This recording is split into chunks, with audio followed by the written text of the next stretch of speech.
Good morning students.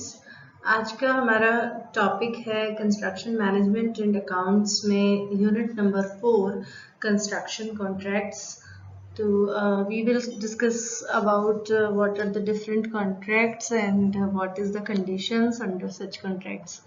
So basically what is contract, what is construction contract, सबसे पहले हम ये समझते हैं।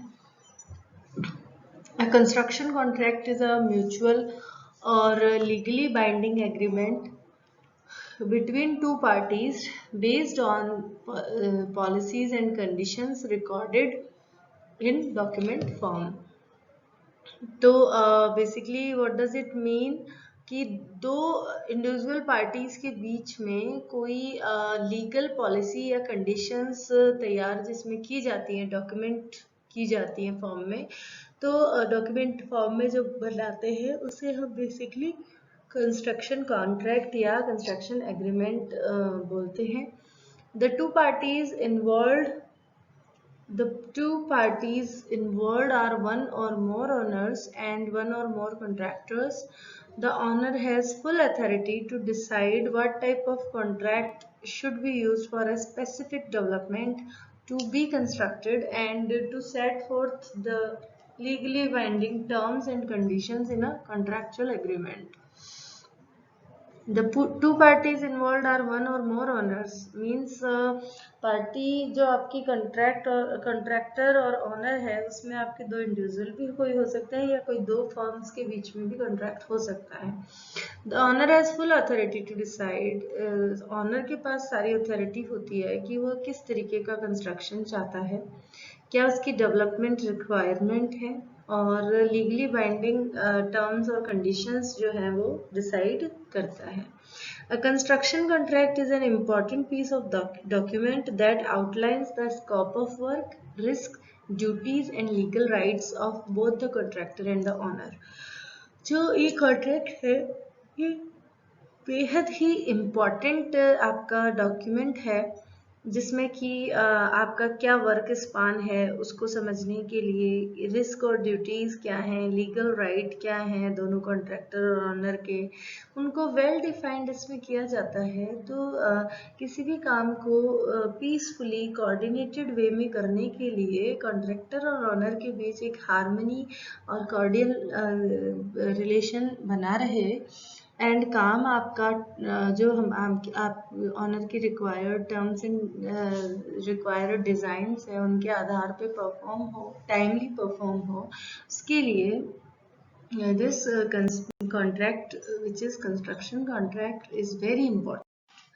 Next types of construction contracts. अब हम कितने तरीके के आपके कंस्ट्रक्शन कॉन्ट्रैक्ट्स होते हैं उसके बारे में हम पढ़ेंगे। आपके कोर्स में mainly 4 type of construction contracts की बात की गई है। सबसे पहला है आपका लमसम कॉन्ट्रैक्ट। तो लमसम कॉन्ट्रैक्ट क्या है? In lump sum contract, the complete work as per plan and specification is carried out by contractor for certain fixed amount as per agreement. मतलब आपका जो इसमें लम्प सम बनाया जाता है, fixed amount lump sum amount तैयार होता है और उसके आधार पे कॉन्ट्रैक्टर उस काम को करता है। प्लान और स्पेसिफिकेशन के आधार पे एक लमसम अमाउंट पे एग्रीमेंट बनता है। The owner provides required information and contractor charges certain amount. जितना भी आपका कंस्ट्रक्शन है उसका पूरा प्लान और other such design requirements, material requirements, ये सब आपका ओनर कॉन्ट्रैक्टर को देता है। कॉन्ट्रैक्टर अपना इवेल्युएट करके कैलकुलेट करके एक सर्टेन अमाउंट उसको बताता है and this contract is suitable when the number of items are limited and when it is possible to work out exact quantities of work to be executed. तो lump sum amount basis पे वही projects या construction projects पूरे किए जा सकते हैं जो इतने डाइवर्सिफाइड नहीं है, सिंपल हैं, आइटम्स लिमिटेड हैं। So contractor can easily calculate and फिर वो फिक्स अमाउंट अपना जज कर सकता है, अपना बेनिफिट उस पर ऐड कर सकता है और ऑनर को फिक्स अमाउंट दे सकता है। The detailed specification of all items of work, plan, detailed drawings, security deposit, penalty, progress, and other condition of contract are included in agreement. सो जो ये एग्रीमेंट है इसमें आपकी सभी स्पेसिफिकेशंस हुए, प्लान है, ड्राइंग है, क्या प्रोग्रेस रहेगी, टाइम है, कंडीशंस हैं, कोई शर्तें हैं, तो वो सब इसमें इंक्लूड होती हैं और फिक्स्ड प्राइस भी इंक्लूड की जाती है। और ये इसमें पूरा एग्रीमेंट बनाया जाता है कि after completion of work this amount will be given to the contractor. This contract can also be applied to both home building and commercial contracts. ये जो कॉन्ट्रैक्ट है ये हम कोई रेजिडेंशियल बिल्डिंग बनाए उसके लिए भी लागू हो सकता है और कोई कमर्शियल कंस्ट्रक्शन है तो वहां पे भी ये इसको काम में लिया जा सकता है। नेक्स्ट आपका कॉन्ट्रैक्ट है लमसम कॉन्ट्रैक्ट के बाद में turnkey contract. Turnkey contract basically एक कंस्ट्रक्शन कॉन्ट्रैक्ट है in which a contractor is employed to plan, design, build a project and do any other necessary development to make it functional at an agreed price and by a fixed date. सो इसमें जो primary design होती है वो तो employer provide करता है, but contractor is free to do any kind of further development to make it functional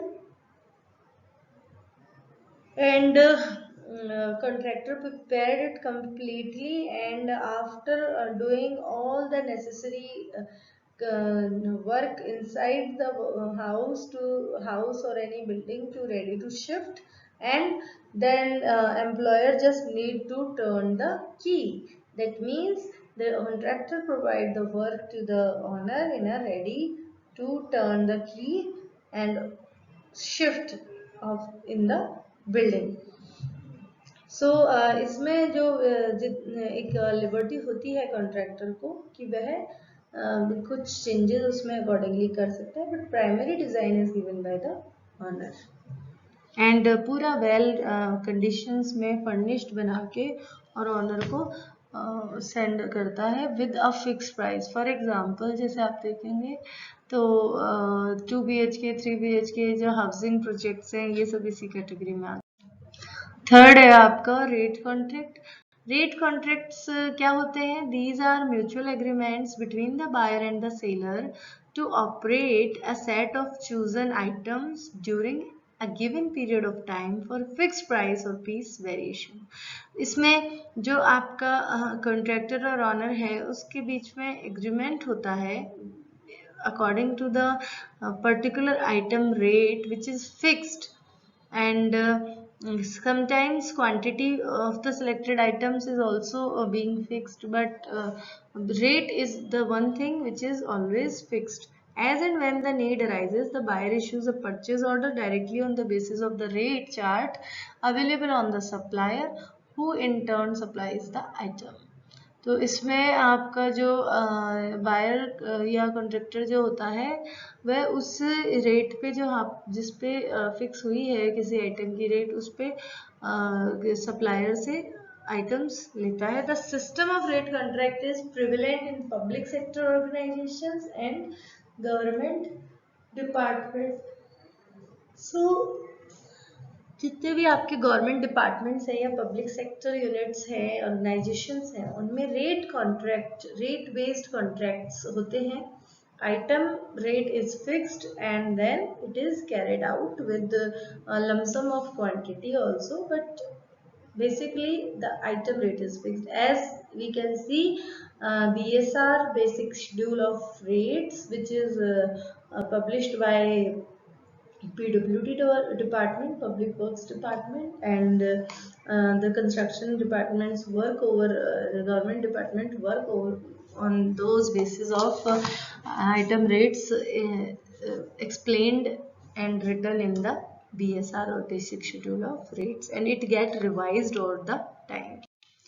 Next is cost plus contract. The cost plus contract is a type of construction contract under which the owner agrees to pay the complete cost of the materials. इसमें owner material की पूरी cost आपको देता है and labour needed to build the project along with the fee for the contractor's overhead and profit. और जो आपका contractor होता है तो उसको लेबर और उसके साथ में उसका बेनिफिट को मिला के उसको कुछ पे किया जाता है. This contract type is favoured where the scope of work is highly uncertain और indeterminate and the type of labour material equipment needed to build the project is also uncertain. तो ये इस केस में all the material is coming from the owner and the contractor is arranging the labour and this type of ये जो construction है ये तब किया जाएगा when quantities are uncertain. You can't really calculate because the project is so complex, so it is not feasible to calculate all the material types and their rates, and then in that case this is carried out. This type of contract involves payment of the actual costs, purchases or other expenses generated directly from the construction activity. तो इसमें क्या involve होता है इस contract में? Actual cost है, purchase और expenses की जो एक्टिविटी है वो सब इसके अंदर में आती है. Under this arrangement complete record of all time and material spent by the contractor on the work must be maintained. इसमें कॉन्ट्रैक्टर ने कितना टाइम लिया है, कितना मटेरियल स्पेंड किया है, उसका पूरा रिकॉर्ड होना जरूरी है क्योंकि material is going from the owner side.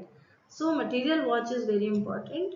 Cost plus कहीं वेस्टेज ऑफ मटेरियल तो नहीं हो रहा है, एक्सेस ऑफ मटेरियल यूज नहीं हो रहा है. इकोनॉमिक बनाए रखने के लिए प्रोजेक्ट को वॉच उसमें रखना जरूरी है because contractor will not take care of that well because वो उसके अकाउंट में नहीं है. Cost plus contracts must contain specific information about certain pre-negotiated amount, some percentage of the material and labor cost. इसमें आपकी जो मटेरियल के अलावा जो लेबर कॉस्ट है और कॉन्ट्रैक्टर का ओवरहेड, प्रॉफिट और ये सब है उसको कैलकुलेटेड एक इंफॉर्मेशन होना चाहिए. Cost must be detailed and should be classified as direct or indirect cost. और cost जो है वो आपकी डिटेल में एक्सप्लेन होना चाहिए और डायरेक्ट और इनडायरेक्ट कॉस्ट की कैटेगरी में आनी चाहिए, उसको भी एक्सप्लेन करना चाहिए. और पहले से आपको मटेरियल के बाद में लेबर कॉस्ट और इन सब का आइडिया होना चाहिए ताकि when honor fix the contractor for the purpose of arranging the labor and proceeding the work, so owner must have the information about what can be the labor cost and what will be the benefits of the contractor. So he can very well decide what is the amount to be paid to the contractor and accordingly negotiate and make a contract on that. So these are four type of construction contracts which are being used according to the requirement. कहीं पे आपके construction ये cost plus contract काम में आ रहा है, कहीं पे आप लमसम कॉन्ट्रैक्ट काम में दे रहे हैं, कहीं पे रेट कॉन्ट्रैक्ट या रेट बेस्ड कॉन्ट्रैक्ट काम में आता है, जो कि हमने डिस्कस किया कि जो आपके गवर्नमेंट ऑफिसेज हैं और फर्म्स हैं उनमें सबसे ज़्यादा काम में आते हैं because there the general rate of the item is fix. So जब बिडिंग प्रोसेस होता है, कोटिंग की जाती है, तो उस आधार पे आप जो आपके कॉन्ट्रैक्टर हैं उनको लेते हैं और इसमें आपका एक एस्टिमेट जो है उसको एक आइडिया रहता है कि what will be the cost of the project, as we can roughly calculate the quantity before giving the project to the contractor. So these are about different type of construction costs. Thank you.